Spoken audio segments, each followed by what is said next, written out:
Welcome, everyone, to the C-Suite Sales and Marketing Perspectives podcast. I'm Steve McDonald, your host. Today, we've got a super exciting guest on, Joni Helminen. Now, Joni, you are currently a CMO.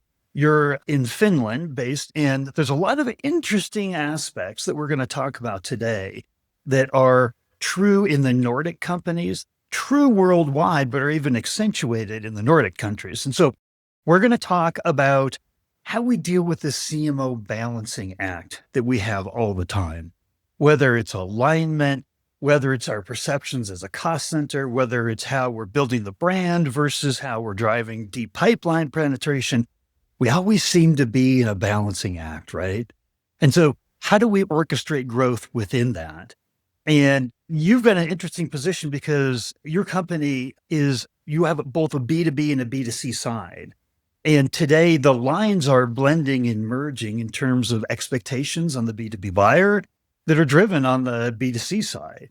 And so there's a lot of really good learning there as well.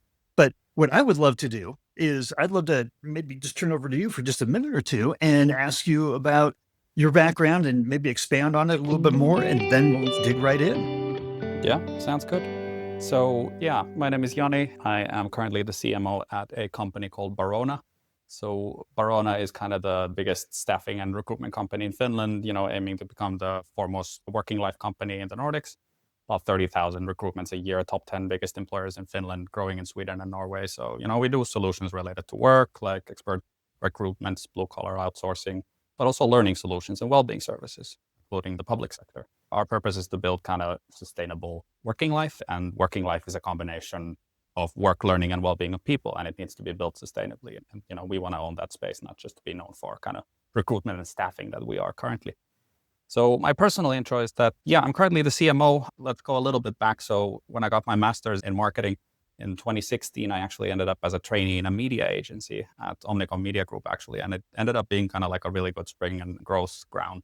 Got to learn ad ops, data, programmatic pretty early, and became a team lead, and then helped do a lot of stuff there. Got to see a lot of different marketing organizations and how brands operate and how marketing was executed. And I think that was a really key in kind of seeing what I thought made sense and what didn't really make sense in leading a marketing organization. And then 5 years on the agency side, I thought it was time for a change, so I jumped to the in-house side. So now at Barona, I've been about 4 years, a bit more, to run our digital marketing team originally. So paid ads, marketing automation, analytics, MarTech. All of that, got to learn a bunch more again. And then I figured workflow automations are pretty key and started building those in about 2022 before the AI craze. And then slowly towards leading the team, marketing strategy, business discussions, budgeting, and then, eventually as a director and now as a CMO. So really happy that our CEO saw value in kind of how I approached things, and I got to continue growing and learning, and was lucky enough to have good mentors and examples around my career so I can, stand here today and talk about it. Good. That kind of programmatic marketing automation and AI background is going to be really helpful today, because as CMOs, we have more data, we have more analytics, we have more attribution points than we have ever had before. And how does that help us? And how do we balance that, the data side, right, with more qualitative measures? And we can't ignore or avoid those as well. So I'm just going to get right in, and I'm going to ask you, because it was interesting. We started talking about the trust epidemic, and, you didn't have to look any farther than like the LinkedIn Edelman study to see that 61% of the business buyers out there worldwide think that we are being intentionally misleading as sales organizations. That's just the tip of the iceberg, right? But you say it's even more prominent or important here in the Nordics. And I'd love to just talk about why it's important, but why it's even more important where you operate and what we can learn from it.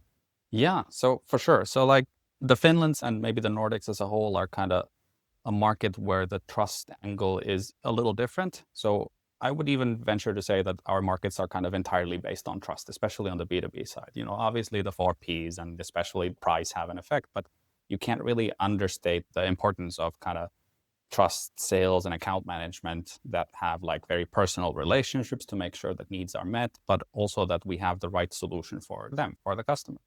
And, we wouldn't be able to operate if customers didn't trust our messaging, trust our customer reference, or trust the results that we bring. So it's really integral, I feel like, to show the kind of customer pain points and hear the customer's voice, but do it in a relatable and personal way.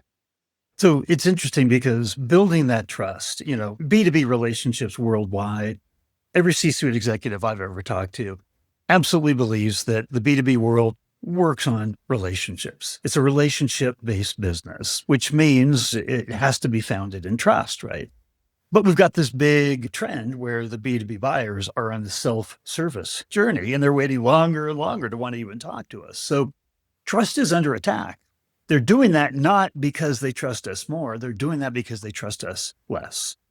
And as wonderful as AI is, that's another level of distrust that's being brought into the equation. Is this really the company talking? Is this AI talking? Can I believe it? Is it hallucinating, right? How do you think about that? Because AI discovery is super important. And how are you thinking about using that in building trust for your brand? Yeah, so I think it's twofold, right? So like AI is here to stay. We can't put the genie's back in the bottle. What I would like to say is that, yeah, we need to care about that side for sure. And I'm sure we'll talk about it later today. But it also makes it more important that we bring the human element. So like we do a lot more in-house events or like, in-person events. We do a lot of thought leadership content, for example. We show the people that we are, our personality, what our brand is about, and what do we stand for. And I feel like that has a lot more kind of pull in a time when there's a lot of AI slop around. So if that makes sense. And, a lot of what you're talking about there, not only does it help get you and your executives and your team out in front of the customer and building your thought leadership in your brand and everything we've got to do, but at the same time, those are some of the same things that we need to be doing more of to build our presence inside of these AI engines. The world of SEO is changing dramatically right now. How do you think about then, utilizing those kind of activities, the content that you create, which is always the foundation, right, for SEO, but also being discovered inside of the AI search tools as well? How are you thinking about making that change? Yeah. So just to touch on the previous point a little. So for example, we put a lot of effort on kind of public references on our site. So for example, Barona has about 65, 70, I think, public references with, videos and case descriptions and more. And, we want to be very specific about specific industry, size of the customer company, plus service pairs so that, we can show that experience that we have. And that's for the people, right? So we do that for the people. We don't do that for AI. But then specifically for AI, we obviously do a lot of SEO, but we need to understand how AI talks about us. Where does it get its information? Do we need to do more PR? Does it pull its stuff from LinkedIn? Do we need to do more person-led thought leadership? Do we need to do, for example, more content in English for other markets, even though we might do a lot of business in Finland in Finnish? And, it's an interesting balance. And I think that's a goalpost that will keep moving these kind of next months or years.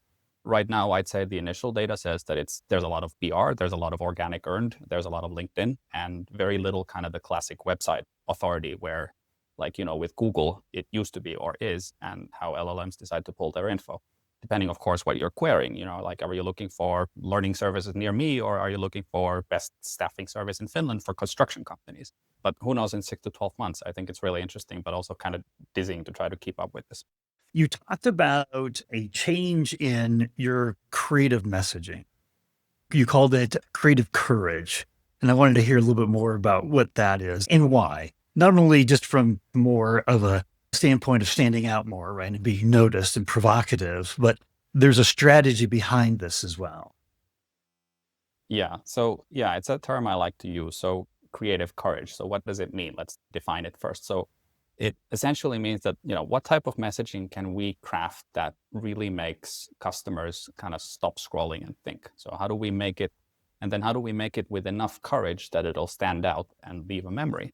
So for example, in our case, is it sustainability? Is it transactional value and kind of price? Do we talk numbers and cost of mishire calculations? Or do we talk our company's societal impact and the long-term values of what, we as a brand represent? And how do we make sure that our brand actually resonates and leave a feeling for what we stand for? And then does the customer's voice and pain point get heard? What's the angle? And like, importantly, how do we create like space or partnerships to iterate creative ideas to stand out from competitors with messaging that really hits home and resonate? And I think it's a really interesting topic in today's B2B ecosystem of kind of creating long-term sustainable growth. It's quite undervalued and underthought, in my opinion. Companies tend to pick the safe and easy creative option, which leads to a lot of, I feel like, mediocre or even boring, B2B content and white papers. Like, have we met B2C consumers? If we did B2B like we did B2C, with a lot of creative focus, I feel like we wouldn't have this problem, but somehow we don't think the business executives are not people themselves. Absolutely. And at the same time, our messages have to be provocative. They have to be, I remember reading a Forbes article that talked about how you have to have a unique point of view, right? There's no other way. Yeah, you can't kind of break out from the rest of the competitors. You're all going to talk the same thing if you don't find your unique angle. Absolutely. And you can't be scared about taking a little bit different point of view and path in life, right? And because if you don't, then to your point, you're going to be lost in the middle, right? And there's a lot of generic, I think is a good way to kind of, I'm taking away from what you're saying is, how do we get away from generic messaging that just gets lost? And how do we stand out? And there's a lot of work that's been done in this area in terms of what are the messages that matter the most and get the most engagement, myth busting, contrarian point of views. In fact, that was the word that Forbes used. You've got to have an appropriate level of a contrarian point of view that's going to make people think. It's like, I haven't quite thought about it that way, right? So that's the big part of the balancing act, right? Because that's how a brand message builds a brand, but it also starts to get people to take action, right? There's something unique, there's something different. And I think I'd love to talk a little bit about this kind of long-term, short-term balance, right? Brand building versus deep pipeline, short SQL, MQL kind of thing. How do you think about that? And here's, I'm going to preload this. There's a myth that needs to be busted that those are separate activities, separate budgets, right? Separate things that we've got to do. But we all know that there's a massive overlap in this.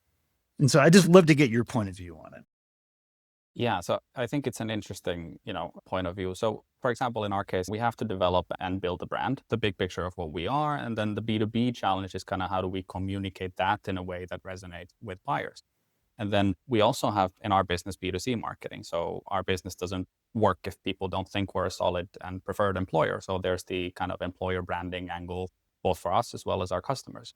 And I also think it's funny kind of talking about B2C in our context. We call it B2C, even though applying for jobs happens online and the digital experience is online, just like e-commerce. But it's not e-commerce where more is more. So like in our case, we need to find the exact right amount of right applicants to the right positions, not too many, not too little, but the right ones that tick the boxes our customers set.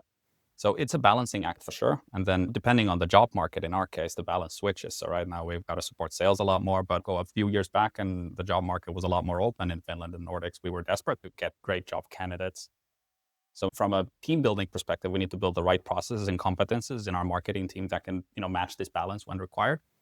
But I think it has a lot to do with the right metrics, really. And, wants to make sure that we align only what's important at any given time, talking to stakeholders internally and figuring out the current balance in business, and then we adjust and support.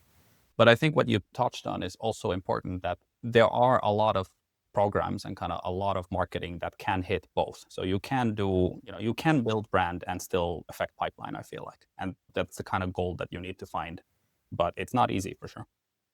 You mentioned something in there that I want to kind of dig into more because you mentioned internal and alignment, right? And that CMOs, we have worldwide, we have the shortest tenure in the C-suite. And a big part of that is because of misalignment. And in fact, of all the C-suite executives that I've talked about, over 70% of them talk, the number one challenge is internal alignment. So this balancing act, just what we're doing and fighting these perceptions of us as the big cost center, right? Not having, really being seen as having a seat at the table, as good as our last lead. You keep going on and on, imposter syndrome. You could put it all. There's a lot that goes on in the ranks of the CMO and CMO communities that are really well discussed. How do you think about this balancing act with sales and the rest of the C-suite? Yeah, I mean, that's the big crux of it, right? It's a combination of what we, already discussed. So I feel like in my case, because, we have a relatively big team, at least in Finland, we have over 20 people. So that helped build the structure to for example, align budgets correctly, but also a big kind of internal team helps to have conversations and do that internal alignment more than maybe a small team is able to. So that works in my case. And, it's funny because I used to lead performance at some point in my career, but I've turned completely 180 back to the basics. It's no secret that, I like to do less performance and boost a lot more the awareness and consideration. And I try to steer us there and then kind of have those conversations that help us steer there. But it's a lot about, I feel like, making sure that we align the business needs between the long term and short term. In our case, B2B and B2C, figure out what's important right now and in the next 6 to 12 months, and then kind of do the tough sacrifices elsewhere to keep the balance and the total in line. It's about educating the C-level and sales on kind of why long-term matters and why it will, eventually bring the results they want. Like, I feel like part of my job as a CMO and also as a kind of classically trained marketer is making sure that sales leaders, our CFO and CEO and other stakeholders, they understand kind of the trade-offs. If we become like a sales support machine, we'll only focus on today and we won't survive the tomorrow.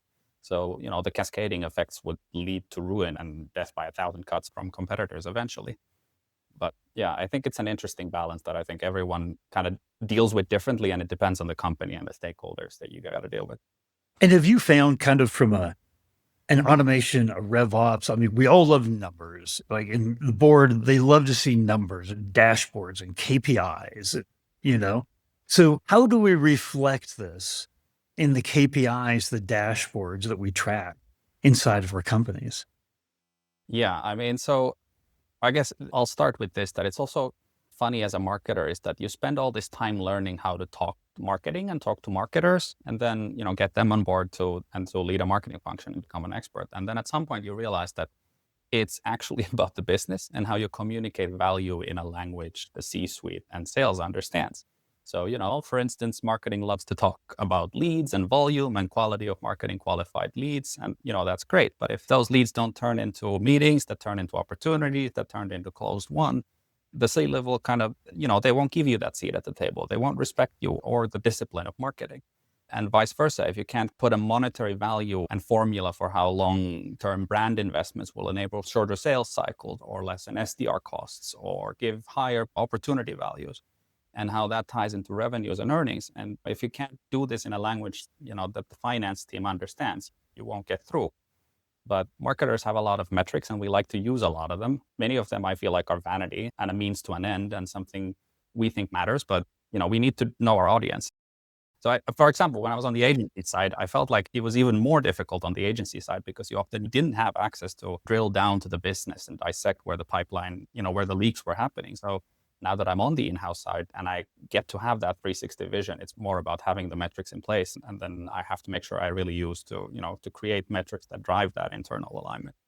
So what's an example of a KPI metric, right? That is a non-traditional marketing metric that is a business metric that you influence and how you track it? I'm sure, you guys in the States do this a lot, but I'm pretty sure in Finland we don't look at the kind of quality of conversations happening with clients. So for example, shorter sales cycles, customers are more likely to be shortlisting us. They're more likely to be interested in us or picking up the call if we have a better brand or we communicate the right things kind of before the sales reaches out. So there's a lot of metrics that are business valid, but marketing doesn't tend to follow because we're interested in the impressions and MQLs, right? So there's a lot of cool stuff that you can do when you start thinking about, where does marketing really add value and what kind of metrics could it affect for? It's interesting because we're supposed to be very, very pipeline focused these days, right? Go back 10 years ago, we weren't talking about marketing and impacting pipeline. And so how are you helping like the quality of those conversations? That's really interesting because in a relationship-based business, the conversations are like everything. The content that gets you there. And there was a 3-time B2B CMO. She was on and she said 2 things. She said, 1, today's brand is tomorrow's demand. So we can't not build the brand. You mentioned it like, we're selling ourselves short, right? The other thing that she said was that it takes cycles away from the sales process because they aren't having to establish the brand, establish trust, establish their role as a consultant and advisor in the industry if we're helping to set that stage beforehand. And so when you were talking about that, I thought we don't look at branding necessarily that way. And we don't talk about it in a business sense, like all the way through, like in a sales-led culture, which all of our companies are, we have to be, right? How we make shorter sales cycles and how we make more powerful conversations in the middle. Yeah, for sure. And there's a lot of toolkits that, marketers have at our disposals. We can help with the sales materials. We can help with crafting the message. We can listen to the customer. There's a lot of things that we can do, but maybe, it's kind of the classic misalignment issue between marketing and sales that doesn't necessarily happen and then translate into better discussions or better value. So you just said something really important there. We can listen to the customer, right? So go to any of the top consulting firms in the world, the Deloitte's, the McKinsey's, Boston Consulting Groups, you name it. And they're going to tell you that the voice of the customer is the highest voice of authority in the business, which we all know, right? And every single one of us says in one way or not, we're customer focused, we're customer obsessed, but it's about actually executing on that. It's like having a voice of the customer program. So we truly are listening and then executing on it. And McKinsey said only 15% of companies actually do that. Only 15%. I was just about to say that I don't think that's very common. We tend to because we work at our companies and we know our services. So we love to talk about them and how good we are. And then we kind of get lost in the sort of how great we are instead of listening to what the customer really needs. And, it's a hard thing to get right, I feel like. We are thought leaders in our own tech, our own services, our own products. And it's like being proud parents. We can talk about them all day long, right? But, it was really interesting. I had a woman on the podcast and she said, we went into one of the biggest new business presentations we had ever had as a company. It was one of the shoot for the moon kind of opportunities. And she said there was a 2-hour presentation that we gave and we didn't talk about us once. All we did was talk about them and their customers. Yeah, I feel like that's impressive. If you can get to that state that you can angle your pitch in a way that you can make that happen. Yeah, that's really good. They won the business and they said it was the best new business presentation they'd ever heard. So how do we get customer obsessed truly to the point where we're actually like operationalizing the voice of the customer, right? And there's the data side to it. And then, like you said, there's the listening, right? And then there's the one-on-one side of that. Like, how do we create that operationalized? Like you said earlier on before we even started recording, you've got kind of like an engineering way to think about marketing. And so if we were going to systematize this, how would we do that? Or how do you think about that? I love if I would have some kind of silver bullet, right? But in my case, I tend to go to the quality of data a lot. So I tend to figure out where do we source that data? Where do we make it so that the data quality is as good as it can and reflects the customer opinion in a way so that we can look at it, at a systematic scale kind of way. But it's also about quality of engagement that we have with our business units. So marketing often tends to kind of sit on the sidelines and do a lot of our marketing. We do our campaigns and we like to get absorbed in that, but maybe it's a lot about how much we have, what kind of dialogue we have with our business. And then, what can they tell us? How much can we listen to the customer? How much time can we spend there? And maybe it's a resource thing, but we tend to kind of push a lot of outcomes and, we want to get more stuff out, but maybe it should be a lot more about quality of the things that we do put out. And tell me your thoughts on the data side. We have more data than we have ever had, and it's incredibly useful, but we can also hide behind our data. And think about the last time we went to like a client advisory board meeting or something, right? Where we had just a group of clients. We always come out, we're like, oh my gosh, we got to do this again. We got to do this more often. We learn so much by just talking. And we can think that in our sales processes, we're talking to prospects all the time. Customer success, they're talking to customers all the time. The thing is, those conversations are sales-led conversations, not true discovery conversations. And it's not to say there's not important, incredibly important things, but the task there is to sell, right? To bring in a prospect and sell what we have And in customer success, it's ultimately to cross-sell and upsell, keep loyalty, cross-sell, upsell. It's an interesting point that you raise is like, that's also how sales works. But I feel like what marketing has learned in the last few years is that we need to provide kind of unconditional value first. So I feel like if sales also took the time to just go and listen to their customers and talk about their problems without trying to sell every once in a while, you would probably end up having more quality conversations with the customer that would then lead you to be able to offer a solution that makes more sense and the customer would appreciate. So maybe a little bit of less direct selling actually leads to better selling. I don't know. I'm not a salesperson, but just a thought. But as an organization, we can be better at less direct selling, right? That's what they don't want. That's what they don't trust. That's the trust epidemic that we're in the middle of, right? And so having those conversations, most CMOs that I talk to, when they take on a new role, first thing they do is they go out and they have 10, 15, 20 different conversations with customers, non-sales conversations that are like this, right? Like, what is it in your job, in your position, and in the business that are the difficult things, the biggest challenges, right, to creating success? We don't get into those kind of conversations. In fact, Gong told us that in a big study they did with thousands and thousands of sales conversations, that actually the sales rep talks 2/3 to 3/4 of the time. So the question is, where do we have those conversations that open it up wide and build trust where we can learn? It's interesting. I think it's an interesting kind of balance between well, obviously sales leadership, but account management leadership. Do we have space for those types of conversations? And then is there another kind of leg in the organization that could do that? Could marketing kind of fit in there? Or could we have, in the course of doing, for example, studies to make sure that we do our operations better, maybe those are the types of places to have those kind of conversations. But it's a lot about how do we lead ourselves so that we get to have those conversations. Yep, 100%. We've talked about a lot here. And I want to ask you just one last question. And this question is that if there was one thing that you wanted people to take away from our conversation, the most important thing, what would that be? So I feel like learn the business if you can, talk with your customers, kind of become the solution yourself. I feel like that's one. I like to put a lot of focus on take care of your data quality from day one. I think that can go a long way. I love it. And I love the brevity of that. I have people go on for 3, 4, 5 minutes, tell about 10 different things. Here's one thing I know is that people are going to have questions. And is it appropriate if I give out a link to your LinkedIn profile so that people could reach out to you?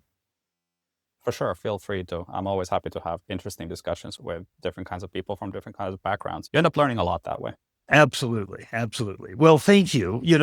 The goal of this podcast is to bring different perspectives from different C-suite executives from different parts of the world, but we're all on a B2B ABM motion. And what can we share and learn from each other? And if we do that and do that well, that's the rising tide that lifts all boats. And I just want to say thank you. You were an incredibly important part of that rising tide today. Thanks for inviting me, Steve. It was really fun to be here.